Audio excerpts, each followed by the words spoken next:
Well, hello. Okay. We've got a question before us today, and it was brought to my attention by Ann Ryan, who will visit with us in a moment. Ann's one of our dedicated high-level EFT practitioners. The question is, can the unseen therapist handle more than one issue at a time? And Ann and I were talking about this prior. We got a lot to share with you, so stay with us for the whole thing. And please be aware that underneath this video are these essential links. Because for those of you who are newcomers, there's a free ebook and there's a free support and links to our advanced training and stuff like that. So let me bring on Ann here a second. Hello, Ann. Say hello to everybody. Hi, Gary. Hi, everybody. Okay. So the question is, can the unseen therapist handle more than one issue at a time? And the answer is yes, but should she? We were talking about the definitions of that. Okay. Yeah. Let me, if I can, start off with my own definition of that. And then you and I can have this interesting conversation, like we had before the recording started. I think you shouldn't do more than one thing at a time to begin with. That is, if someone has an issue like, I'm really mad with I can't get along with my sister. Okay, that would be one issue, for example. And I have a sore back. Okay. So sometimes people would think, especially newcomers, they would think, well, okay, unseen therapist is all powerful. Let's put them both together and let her work on both of them at the same time. Okay. Well, there's some logic to that. But beyond that is then, well, why don't we do 3 at a time? Why don't we 7 at a time? 26 at a time? Just lump them all together. And I think not. Okay. And the reason I say that is because one of the things that is really, really, really, really, really important here is to be thorough with what you're dealing with. And so if you're really upset about your sister, that's one issue. However, as Ann is going to tell you, that one issue about being upset about your sister may have lots of other pieces to it. Okay. And so those pieces are all connected to the I'm upset with my sister issue. And so we want to be really thorough on that one. If we're not thorough on that one, then we leave a whole bunch of stuff on the table that'll show up again another time, and we want to be as thorough as we can, and so on. How did I do, Ann? Great. Perfect. Really well, Gary. Yeah. Okay. Yeah. Well, okay. So, but there's another piece to that, and that is that the unseen therapist will also do more than one thing outside of our awareness. And one of the best examples of that is those of you who have read my book, The Unseen Therapist, or have gotten into our course and so on, will know that you're urged to make a list of your specific events, issues, if you will, rate them 0 to 10, etc. We bring in, with our personal peace procedure, we bring in the unseen therapist. We deal with them one at a time. And while you may have 30 or more in your list, or 100 on your list or so, after you've done 3, 4, 5, 6, something like that, and you start looking at the next ones down the line, they don't have anywhere near the charge they used to. What was an 8 or a 9 is now a 2, or you can't find it. And what that means is these things are all related in some fashion. Unseen therapist is taking care of them, but she's doing it on her own without you dictating what she needs to do. So anyway, we need to be thorough. You have examples, I think, Ann, of where thoroughness brings up other issues still, other seeming aspects and so on. Yeah, absolutely. And I do agree with you, Gary, about thorough and about really, the good detective work on the specific, to find the best specific event that is the foundation and the root. I do agree with that. The unseen therapist, though, can do a lot in the background that we don't even realize. And I know I was, sharing with you something that happened the other day, working with somebody, and there was an issue around feeling unsupported. People aren't there for me. You know, that was kind of the issue, and we were exploring that. But in the throes of that, a sore foot was mentioned. Not because of what we were working on, more, oh, I'm wearing these shoes because I twisted my foot and I've got a sore foot today. The other thing that was mentioned was in unpacking what we were working on, what was mentioned was, oh, and I made such a poor decision 30 years ago that's led me to where I am today. And I feel really, you know, I feel really ashamed about that. So all these various pieces came up. Okay.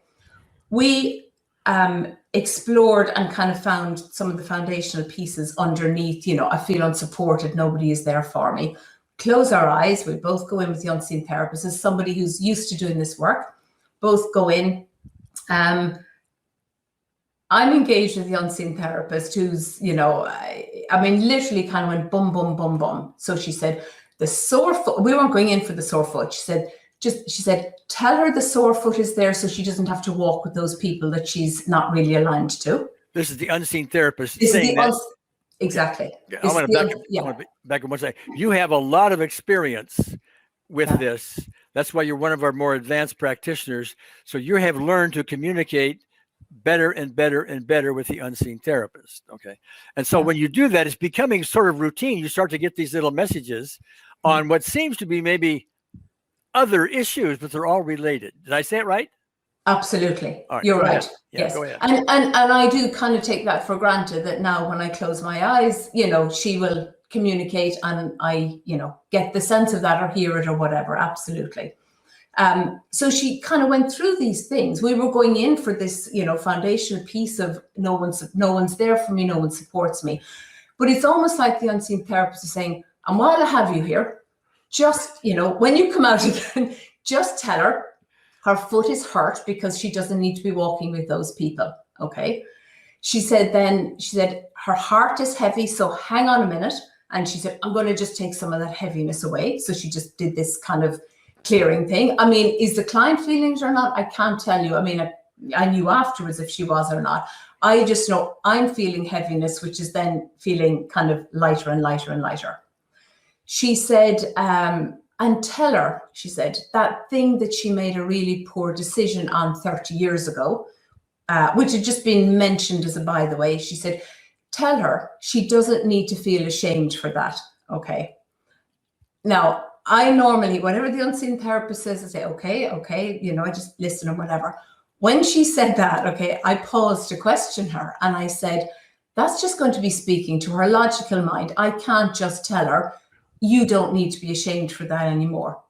So the unseen therapist humored me, so to speak. And she said, okay. She said, okay, so let's just imagine washing away the shame and the ashamed feeling, you know, with cleansing water. And I could see the image of this lady and this lovely, beautiful cleansing water was going over her. And then the unseen therapist said, and tell her she doesn't need to feel ashamed about that. Okay. And then she went on to other, you know, the unseen therapist went on to work on what we'd kind of gone in for. Okay. Mm-hmm. When we opened our eyes and I came back to this client and shared, you know, the various things that had unfolded, the thing that had the most impact on her was those words from the unseen therapist, you don't need to feel ashamed about that anymore. Okay. So even though I thought that's only going to speak to her logical mind, that's no good. She said, oh, you do not know what it does to me to hear those words from the unseen therapist. It was like weight lifted. So it's not what we went in for, but in the course of us kind of having explored various things, these other pieces had got named.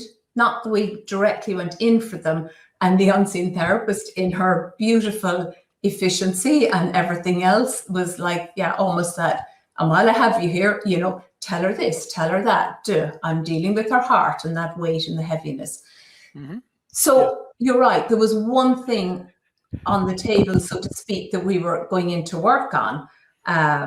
But she did way more. And we didn't ask her to do way more. We didn't say, while we're in there, we want the foot dealt with and the this and the that. But she just went boom, boom, boom, boom, you know. interestingly enough, thanks. And I say that, and that's an example of let's do one thing thoroughly and look at how many other things got worked on as a result of that.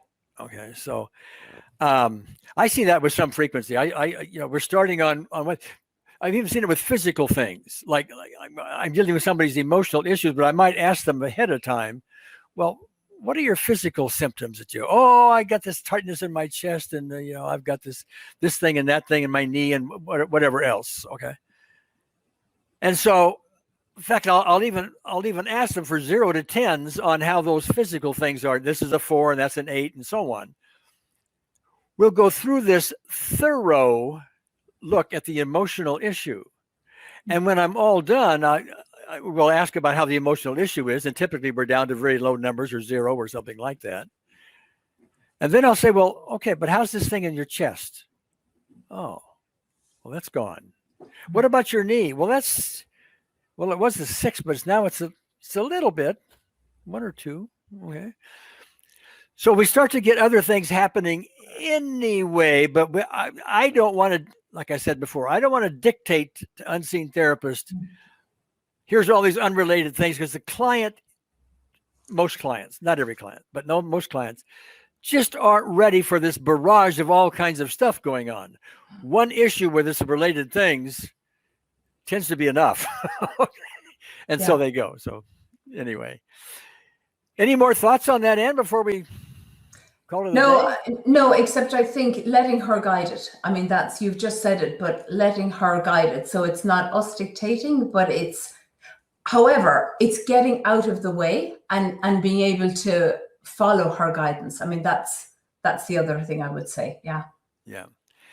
At another time, Anne, I'd like to visit with you on how you, not today, another time, how you started with unseen therapists and how you developed over time your ability to listen so routinely and so trustingly. Now, this is something that happens automatically. Okay. Another time we'll discuss that. In the meantime, we're going to say goodbye to everybody. I'm going to remind you again to look at the essential links down below. And sayonara till next time.